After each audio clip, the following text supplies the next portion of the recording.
right. How's it going, everybody? Happy Sunday. Thanks for being here. Can you hear me okay? Things working all right? Not too far from the microphone. Sometimes things get jumbled up during the week between streams. How's everybody doing? Thanks for being here. All right. Dressy Spider was first, but Crispin got in there second. Nice. Nice work, man. All right. St. Bach, Dressy Spider. All right. We got Quindor. Everything's going to be okay. It's all going to be great. Actually, because one of my hopes and plans today is to look at, oh man, are you telling me my camera's not going to work? Well, that's going to be unfortunate. That's going to be quite unfortunate. We'll have to work on that. There must be a way. Must be a way to fix that. Anyways, I want to look at the An-Penta-Plus and hook the An-Penta-Plus up to some things and maybe mess around with buttons and stuff on that. So we'll need Quindor for that because I will probably mess it up. All right, Giuseppe, how's it going, Sheriff? Good deal. It's been a long time since you caught a stream. Well, thanks for being here, man. Joel's here. Panda, fantastic. Artoon. All right, all right. 5x5. What's 5x5, Joel? What's that mean? All right, Dr. 44 is here. Robert's here. Made it. Fantastic. All right, dudes. Well, hey, thanks for being here. How's it going? You guys having a good time? You guys having a good December? Getting ready for Christmas and all the activities that are going on? I think we've been to, I don't know how many Christmas parties we've been to, but we've been to a lot. We have good friends, neighbors, whatever, and seems like we're going to Christmas parties all the time. You hear me loud and clear. Fantastic. Nate the Lightning Guy. Ooh, there's probably a story behind that. I'm not seeing any Twitch. Oh yeah, I am. Panda Boy's on Twitch. Okay, just making sure we're getting all the chats in. We had a little issue with the chats last time. I want to make sure that's not happening again. All right. So I'm so excited. There's so much good stuff we could talk about. Oh, how's the Pixelhead streams going? You guys liking that? And yeah, we had Sir Goodenough, and I think I think this is stream 11. I'm pretty sure. It could be off. But I know Creative is going to do the last stream, I think, on Christmas Eve, the 12th stream. It has been nice for me. It's freed me up to do some other stuff, which has been great, like working on the sphere and working on sequences. If I could have my ultimate choice of how do I spend my day today, besides, hanging out and playing games with the kids, that would be number one. But if I had to do my own projects, I would be in xLights just doing sequences all day. That's what I did almost all day yesterday. Do I sync multiple Unos so they have the same color? I seem to have issues with it. Most of the time, they don't sync with the main one. You have to get it. You do have to get it right, Dressy Spider. You do have to get it so that they're all set to the right syncing situation. I do sync some. I do definitely have some that sync. I have 3 that all sync together. I have my main house, which is an octa, and then I've got one section of the roof that's on a different, actually, I don't even know if it's an Uno or if it could even be one of those Pixel Pro things that we made for a while, but it's been in there and it's been working. So we've got that one set on that. And then I have another Uno that is, and they're all synced so that when I'm really not tired, not yet. But when I turn on my presets for the outside lights, all 3 of those, sync together. Thought I heard somebody. I definitely hear somebody screaming outside. That's okay. That's okay. We can look at how mine sync together, but I do know, like Robert was saying, it's not that it doesn't work. It's just that it's not intuitive how you set it up, because you have to be on one of them has to be sending and the others have to be receiving, and you just got to monkey with it until you get it right. You finished the Govee Octa xLights control system. So happy with how it turned out. Fantastic, Nate. How did you do it? So you took Govee lights with Octa and xLights. Dude, nice. You got to share with us. What you got, how you did it. All right. So should we jump in to do a couple things? So you see in the video description there, the stuff I was planning on talking about.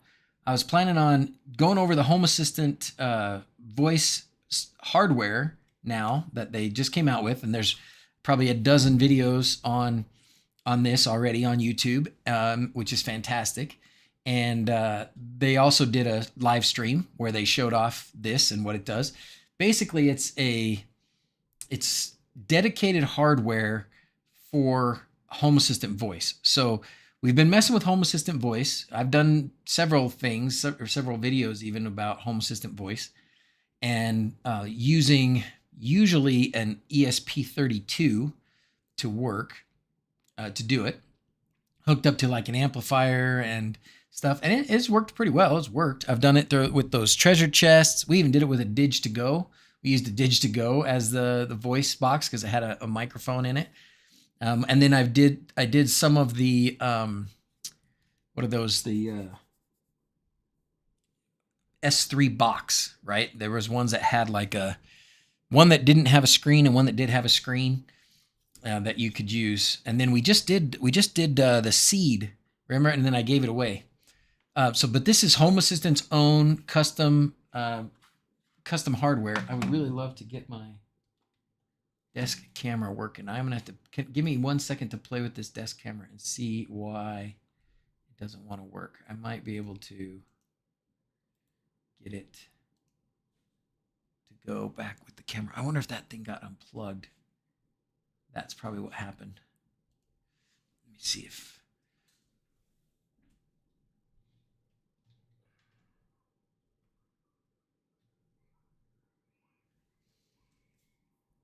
I bet you I unplugged it underneath somewhere, which means it's not going to turn on unless I get under there. Well, it's maybe okay for now. If we decide that it's absolutely necessary, which we might because of this An-Penta, I might need to just crawl under the desk real quick and see if I can find that cable and plug it back in. Anyways, so Tyson said, let's see. I want a DigQuad. Hey, how's it going, Tony and Mr. Fixers? Fantastic. All right, I want a DigQuad and Octa with onboard diff functionality and diff receivers with USB power ports. Ooh, Quindor's hearing you. He hears you. I know he has some diff analog solution brewing, so be aware. Be aware. It's coming. Something's coming. I was talking with RGB Man the other day about including like a diff device in the pre-built box for Permatrack too. Hopefully I'll make videos soon. Busy time of the year, of course. Of course it is. Of course it is. That's what I do. I have a couple bookshelves and cabinets, 1 sender, 3 receivers. Most reliable way I found is to turn the main one on and off a few times, then it syncs fine. So then that's another question, Dressy Spider. Do you keep them powered on all the time, or do you power some off and power them back on? Clearly, if you keep them powered on, that's probably best. You probably also want to keep them on the same version of WLED. So if you update one, update them all, that kind of thing. So Tyson, how's it going, dude? So is this thing worth it? That's a good question. You know, I think it's going to depend on what your oh, Simon says Home Assistant. How's it going, man? It's going to depend on what you want to use it for. I think it's fantastic, and it's only going to get better. And this is the preview edition, so they know that it's going to get better. They've done some really good things with this that I think a lot of people are very happy about, like the dedicated chip for canceling out the rest of the noise. So you could be listening to the music or listening to music in your room, or have a lot of really noisy stuff going on, and this will still be able to pick out the voice when you say commands to it. It has a way. It's got a special chip that is set to, or is built to filter out all the other noise and just focus on your voice. So that's great. I love that it has an analog port for speakers. When I say analog port, I mean like a 1/4 inch or 3.5 millimeter like headphone jack, right? An aux kind of a port, so that you can plug in external speakers. That's fantastic. I love this dial. It's got this dial that it kind of clicks. It's cool. So I mean that'll adjust the volume. You could probably do other things with it. I wonder if you could I mean, it's Home Assistant, right? So you can do just about anything you want with it. I think that would be even more important to me than adjusting the volume would be to have this thing adjust like dimming in a room or something, because it's just a really cool tactile thing, and then a button in the middle, and obviously an LED ring with different colors. So as far as the device itself, it's beautiful. It's really, really nice looking, and it does all the, you know, it's Home Assistant at its best. I hope that I mean, that, be honest, the price, you know, $60 is a lot if you're comparing it with the Echo or the Alexa, but Echo and Alexa, I mean, we know for sure that they're like losing money, right? They talk about how they're not putting any more money into Alexa because it's not profitable for them. They thought they were going to be able to get us to buy a bunch of stuff by using Alexa, so they've been basically selling us all the hardware at a loss, and that hasn't really panned out. And so we can't expect the Home Assistant guys to sell this at a loss. I would bet their margin is very slim, very, very small on this. And then of course this has by default, it's going to do all local stuff. So you don't have to worry about cloud at all. You can do Nabu Casa Cloud, which is pretty private. You know, it's still cloud, but it's pretty private. And that will help the functionality some. And then I just was monkeying with it today and got it set up to use ChatGPT. So it will default back. So instead of saying, if I say something and it doesn't understand, instead of just saying, hey, I don't understand, it will say, it will go to ChatGPT now and ask the question and try and figure it out. And it actually worked. I should have done it. I should have done it on the stream, but I was monkeying with it, trying to get it to work. I went through the process, and it was kind of neat to see how it started out. So it started out, I was telling it to do something it didn't understand, like a preset on the lights. So by default, the sentences in Home Assistant, there's not one for like turn on a preset for a certain WLED device. Okay, that's not one of the default sentences to set up to turn on a preset. So when I would tell this thing turn on a preset, it would just say, sorry, I don't understand. Okay. So I monkeyed around, tried to figure out how to get ChatGPT set up. You got to go to OpenAI, like Tyson says, go to OpenAI. You got to have an account. Then you've got to set up, you could click through a couple of buttons and you can get an API key. This isn't showing away my secrets, but this is the API key. So, or how you get one. I just did a Google, it gave me the page, and I clicked in here, clicked a couple buttons, and it was actually way easier than any of the others that I've ever had to set up from doing like Google Voice stuff with Home Assistant and Calendar and stuff. This was really easy to get the API key.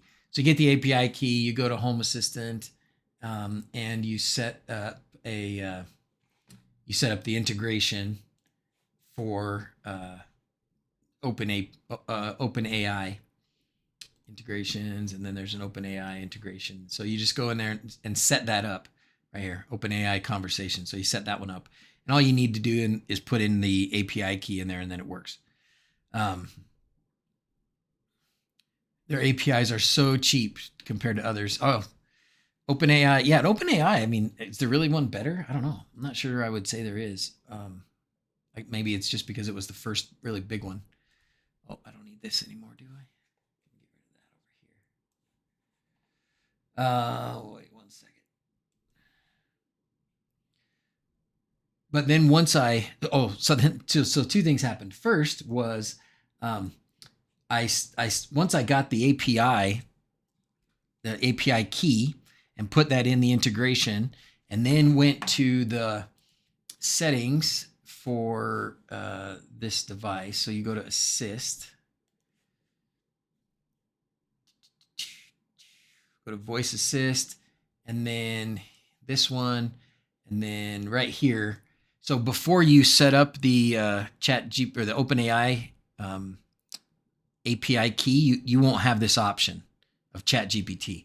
But once you set up that integration and you put in your OpenAI key, your API key. There's too many AIs and too many I's and A's and I's. But you go in there and you put in your key, then it will let you, at least then this will start to talk to ChatGPT. So then when I said, turn on the preset, it said, I'm having trouble communicating with ChatGPT or OpenAI, I think is what it said. Having trouble communicating with OpenAI. Okay. So then I started trying to poke around and see what was wrong with that. And then I realized I had not prepaid anything for ChatGPT. So you do have to put in a payment method, and you have to have a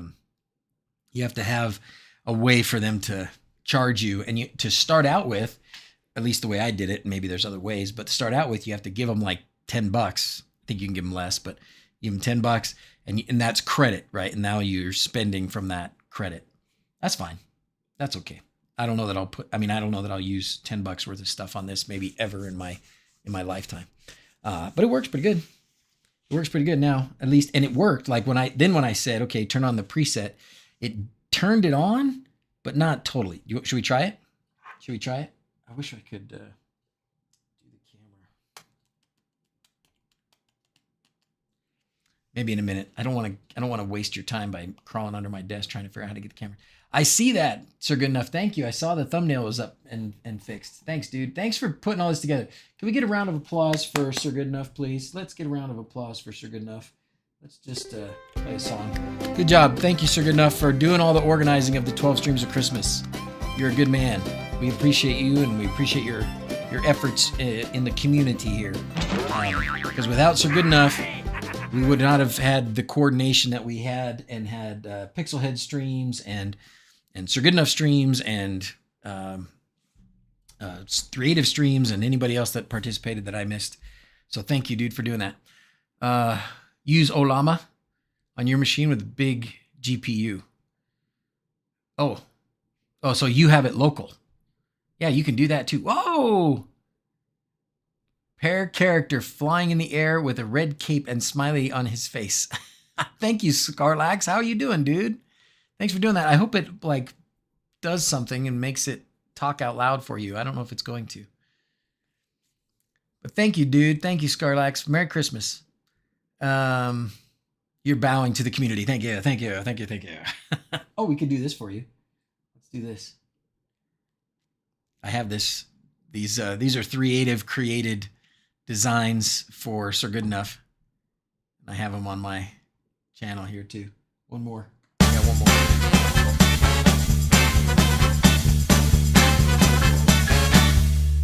I like that. Catchy tune too. Catchy tune. Yeah, that's local for sure. What hardware am I running Home Assistant on nowadays? I am running it on the Blue. Remember the old Home Assistant Blue still, which was the Odroid? I think it's been rock solid for years now. I mean, what is that? At 3 years? 3 years maybe that it's been running that on? Big props to Crispin for the Pixelhead streams. Thank you, Crispin. Thank you, Crispin. Let's also give Crispin a good big thank you. And the Pixelheads in general. So in years past, I have done a couple of fun Pixelhead Christmas present things, and I didn't do it this year. And not because they don't deserve it, and not because I didn't want to, but just because things got away from me and it didn't happen. But maybe I can work something out in the next month or so. And I'll same for Sir Good Enough. I have several things I keep passing in my office and go, "Ooh, I'm going to send that to Sir Good Enough. I'm going to send that to Sir Good Enough." And I just haven't. I printed the label like a month and a half ago, but I haven't actually packaged it all up and sent it out to you. So it is coming, fellas. It is coming. I do appreciate it. Simon says he runs on the Odroid 2. Rock solid. I love it. I do love it. I think it doesn't have the Bluetooth capability of the yellow or the green. So like when I went to set up the voice, so the onboarding for this was pretty good. Like compared to how we've had to do Home Assistant, getting started things in the past, they're really doing a top-notch job. Basically, if you have your phone, you just kind of turn this on and the phone starts to do its thing. And the phone tells you what to do. And, oh, hey, there's a device, and you set it up, and it worked really slick. I was very happy with it. Really slick. It was so slick, in fact, that I was convinced that it actually didn't set up for a while, but it did. Shelly Gen 3 for Bluetooth. Oh, that's a good idea. Hoping Santa brings a Raspberry Pi 5 for Home Assistant. Some call it fun, says awesome. The USB port on the Home Assistant Blue died and a power outage. That sucked. And he uses Zigbee dongle. No Bluetooth on the Odroid. Yeah, that's the problem. And then up at the Hoobit house, I'm still using the yellow, the experimental Home Assistant yellow. I just upgraded the Pi module a couple years ago. And then I still have, or did I give it to, I think I gave it to John. I had I had multiple, so I think I still have one. I had a couple of Home Assistant greens, one I bought and one they sent me. So you missed the boat for the home, for the Pi 5s. Depends on how it was used. Anyways, where were we? So this thing. Oh, we're gonna do. Should I try and do the presets? Yes. Let me try and do a preset. Whatever happened to my Hyperion efforts? Was the juice not worth the squeeze? I liked it. I liked Hyperion, but once the Firefly came out, I started trying that, and that was pretty good, but it also wasn't perfect. And then I've just not gone back to either one. I want to, because I really do like that. What did we call it? Not the ambient light, but the light behind your screen, right? That kind of matches what's on the sides of the screen. It's really cool. It's a really cool effect. I just, it wasn't super dependable. I think Hyperion was more dependable than the Firefly, but the Firefly thing, the Luciferin was not. It was still early, and it's probably gotten better. And I just haven't gone back to it. Just been too many other things. Do I already stay in the Hobbit house, my family? I sure do. Not as often as I'd like lately, but yeah. In fact, if it wasn't for my dang job, we'd be up there. We'd be up there next weekend. Well, we'd go up right after Christmas, but we can't because I got to work. Boo. Boo. But yeah, we use it. It's going good. It's going good. You have a Home Assistant voice on the way? Awesome. I think you'll like it, especially the local part, right? If you're really into the local part, this is the best way, especially the way like Sir Goodenough's talking about. You can have your own, you don't have to have Chat GPT. You can have your own AI software or your LLM software device running, right? Like a computer that's running it yourself, and then have this connect right to that, and you can still have the same kind of conversation and the same kind of, where you don't have to just use the default Home Assistant sentences. You can use your LLM, is that the right term? Your agent for communication can interpret what you're saying and then tell this sucker and tell Home Assistant what you meant in their terms. I was really surprised. Let's try this. Let's do, let me see. Let's find a, I think I can use this device. Let's try this device. Yeah. So desk LEDs, and then we'll set the preset to, something easy. Maybe we should try, let's try low health. No, low health. Let's try touchdown. Okay. So I'm going to try it. I'm going to tell this thing, to set my desk LED preset to touchdown.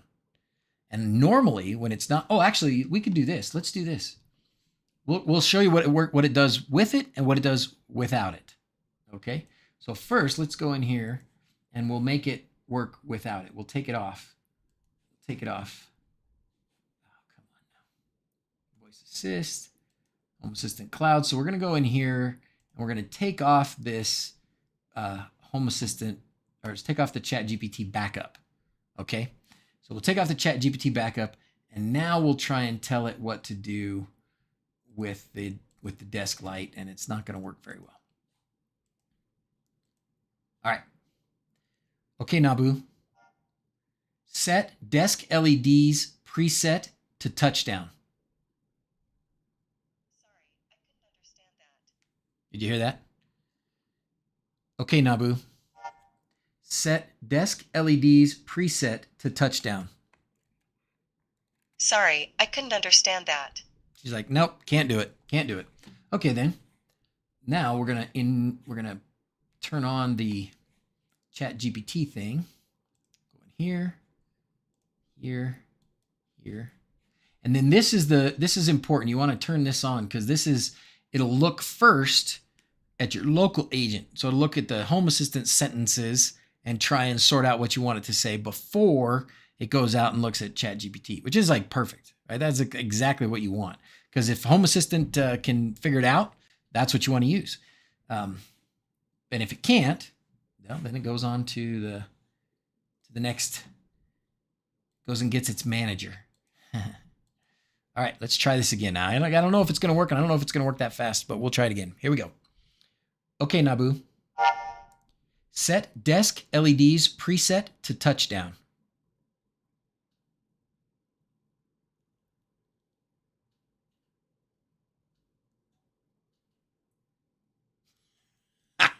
The desk LEDs have been set to the touchdown preset.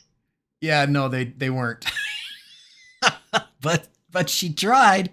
She tried. Oh my gosh. Well, and I guess that the problem there is she's trying to. When I say she, I mean this Nabu. They're trying to sort out what I'm saying, getting the information from ChatGPT, and then trying to figure out which devices and which entities it's supposed to go along with in Home Assistant. So not quite. Yeah, you can change the wake up word. They do recommend just a couple of wake up words. So you can probably, you can set it to a different. So when you go in here to Voice Assistant, you can do the wake word. So right now, open wake word. These are the ones that I have set up. Oh,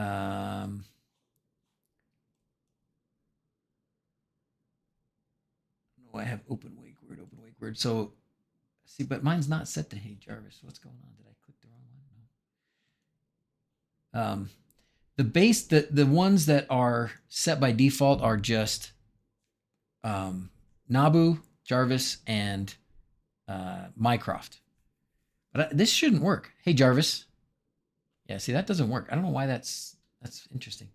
Most recent devices support on-device wake word engines and are configured on their device page. Oh, okay. So the device, so that's why this is set here.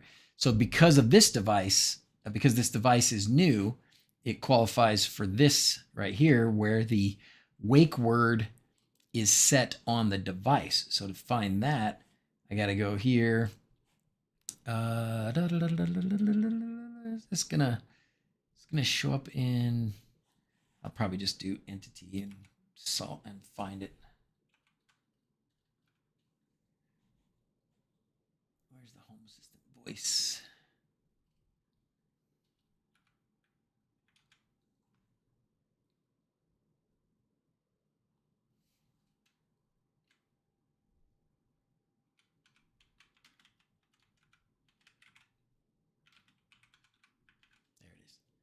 This is the one. I should probably change the name of it. Let's see. That's update event. Media player. Let's just pick one of these, and then at least we'll be able to go to the device info. Now we'll get it all. And then here's where the wake word is, Tyson. Here's where the wake word is. So right now it's just got these three that it can be set to. Okay, Nabu. Hey, Jarvis. Oops, oh, I'm sorry. Never mind.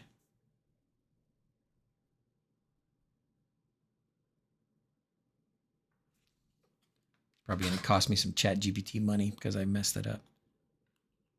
Let's hang up on her. So anyways, you can do some fun things because this is all, it's all in Home Assistant. It's all programmable. You can do anything you want with some of these. Can't really see the light there, can you? Huh. You can do lots of things with the light on here to indicate different stuff if you wanted to. I would love to be able to do something with the input, but I don't know if you can really. I mean, I know you can with the button. You can do events, like the button press event. I know you could do stuff with the button press event. I don't know if you can do anything different with the volume dial. That would be fun, but I don't know if you can do that. So anyways, I would love to see, so I want this like in every room. And then I wonder if, I just am never satisfied, right? As soon as something comes out, I'm just like, how can we make it better? Well, it does have a manual mute switch and it says, shh. Can you hear that?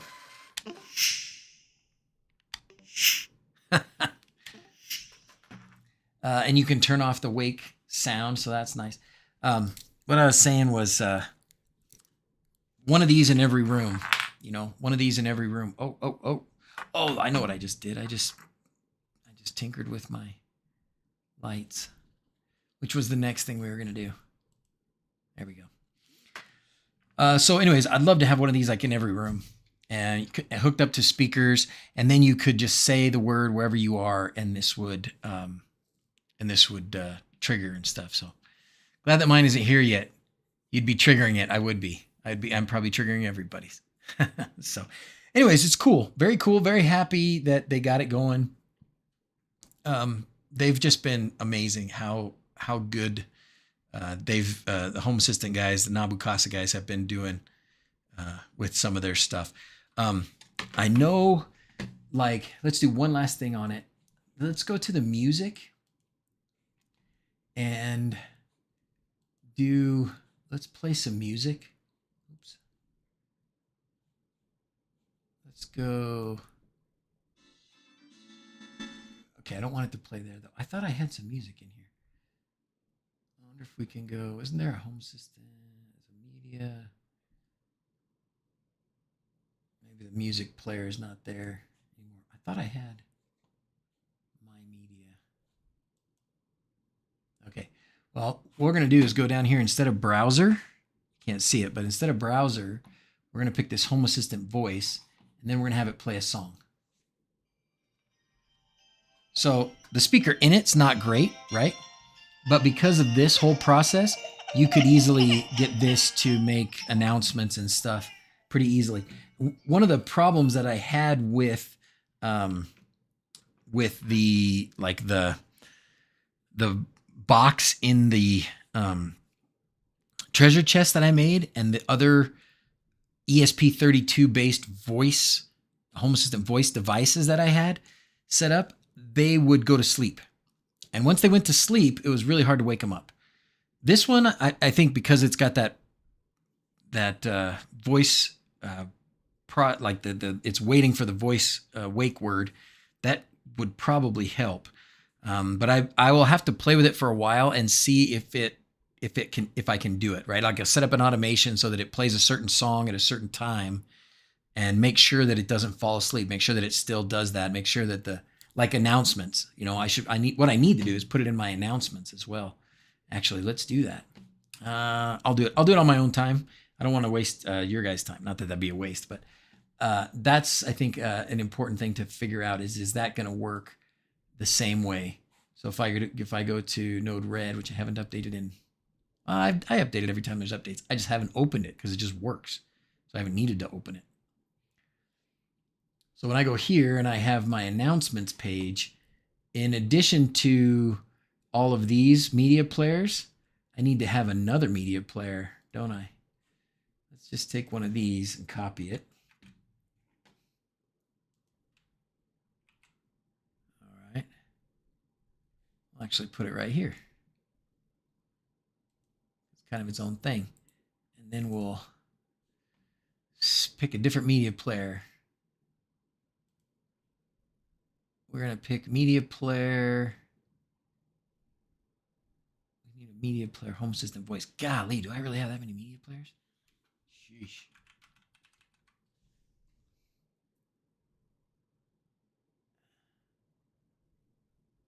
Voice, but not update. I want media player. Okay, there's media player, Home Assistant voice. Okay, media player, Home Assistant voice. Excellent. And then I guess I'll use these the same. The domain TTS, the cloud say, that should all be the same, right? Okay, done. Deploy.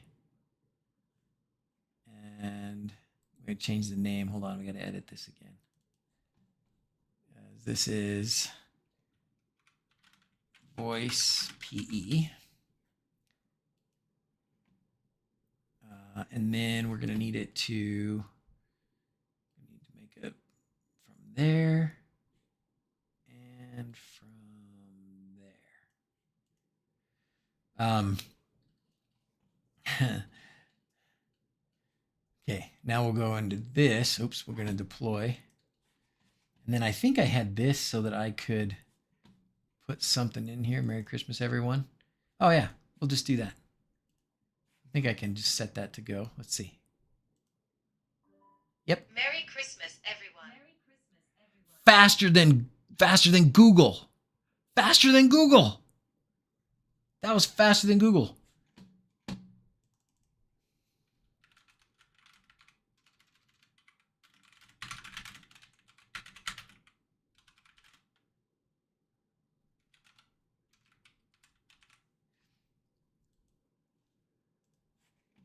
Okay, here we go again. Testing the Home Assistant voice hardware. So that time it was like instant over there and over here. So the Google one over there had gone to sleep, and it kind of made a chime the first time, and then the second time it didn't make the chime. But anyways, that's the point. So now this will be able to make those announcements. I will play with that for a while. I will set it up with some speakers so that when our announcements play, this thing plays, and we'll see how it goes. We'll see if that if it ever falls asleep and stuff like some of those ESP32 voice devices did. Hopefully it doesn't, and if it doesn't, that'd be one more super good plus. So anyways, I love it. I think it's great. I'm so happy. Just wonderful. I would love a way to output more stuff here, so that we could maybe like I2C or something, so we could put some extra sensors and maybe other buttons and stuff on here, so that this could be like your main unit that you stick in each room, and then from this you could add things like temperature sensor and light sensor and touch buttons for other lights and things, right? Okay. I'm going to close that now.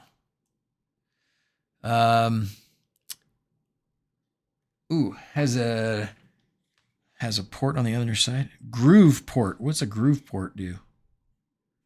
What is a groove port? I don't know what that is. Stemma QT. Wait, can adapt to Stemma QT. What's a Stemma QT? What is this? What is this word you're speaking? Stemma QT, huh?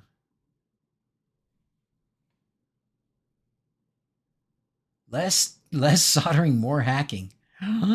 Say what? So they did it?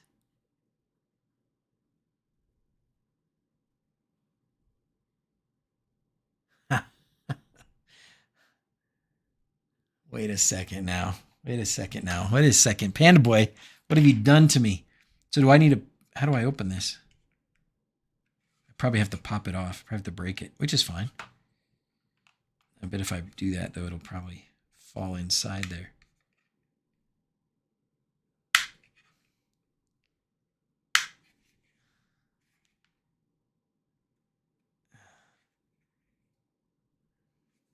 All right, we'll have to mess with this another time, because now you got me super intrigued.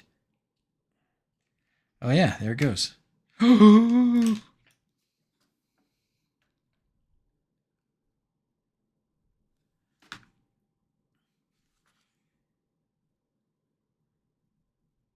And there it is. It's got a 5-volt, a ground, an SCL, and whatever that is, SLP. So does that mean it's I2C, or does that mean it just can do lots of things? I've never heard of this Stemma QT. I don't know what this is. Technically, they're just called 3 and 4 pin JST pin headers.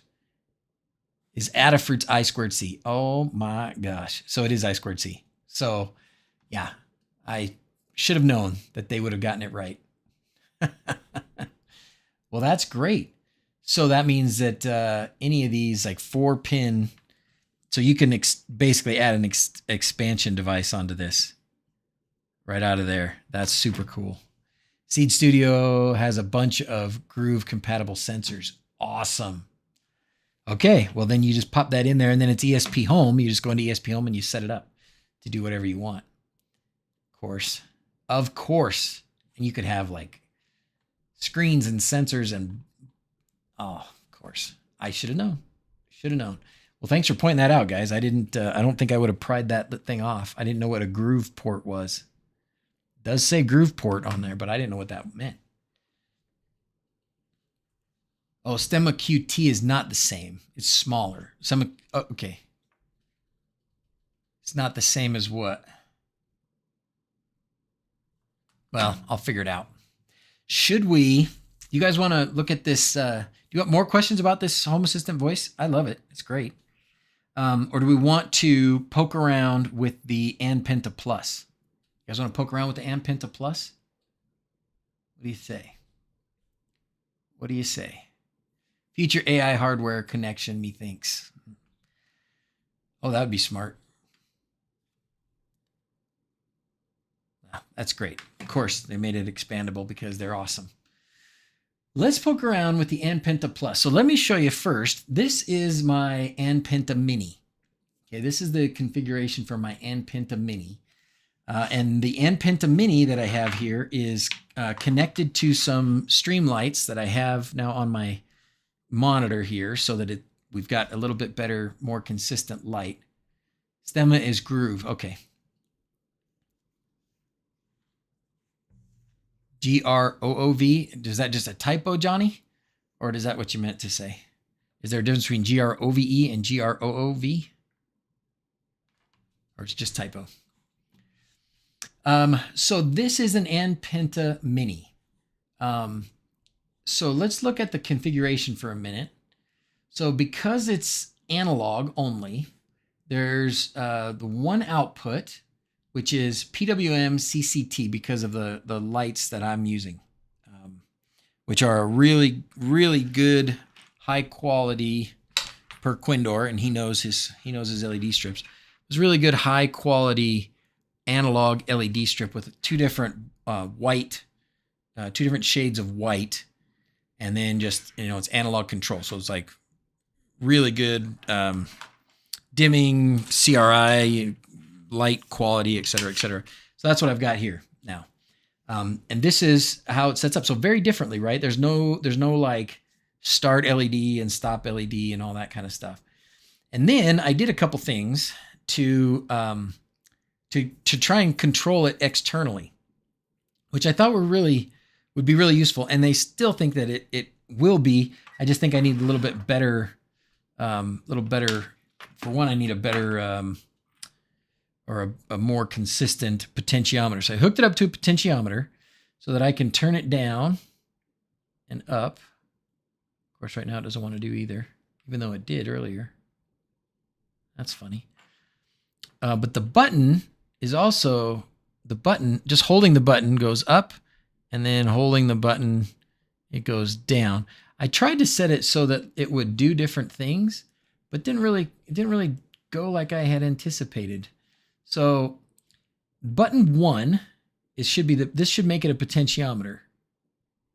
Oh, is that why? Because I don't have it on button 1? Oh. I got it backwards. I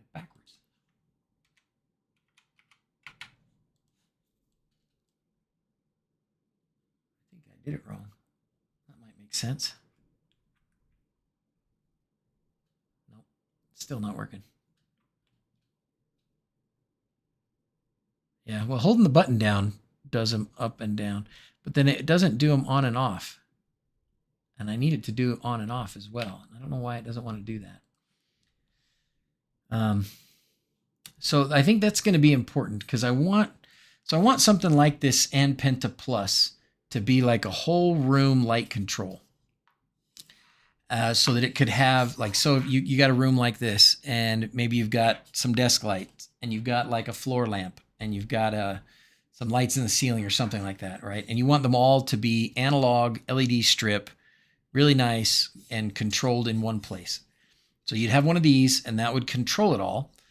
But if you just connect it up to this, it's only going to get its information from WLED or Home Assistant, and it's not going to be manually controlled. So in order to make some manual controls on it, we've got to use these button outputs. And that's what I was trying to do here on this, on the, this potentiometer thing here, and it didn't really work as I want it to. Let's go back.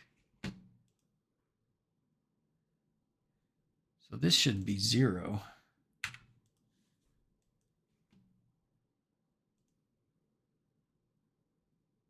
Let's try again. Yeah, the potentiometer is not doing anything. I think my potentiometer this might be a 5 volt. Oh, no, there it goes. Now it did.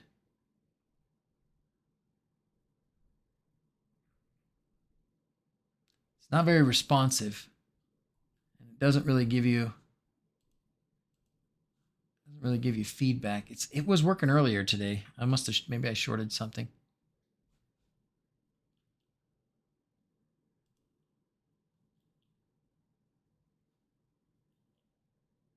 So see that? I'm double clicking this and it's okay. And then it like changes the effect. So it's not doing what I would expect it to do. So it's really acting strange. What version is this? Oh, 15 beta. Maybe there's something going on there. Maybe that's why it's not doing what I would expect it to do. So anyways, in the meantime, however, we can play with the An-Penta-Plus. You guys want to play with the An-Penta-Plus for a minute? SparkFun QWIIC. Okay. Also on the An-Penta-Plus. Oh.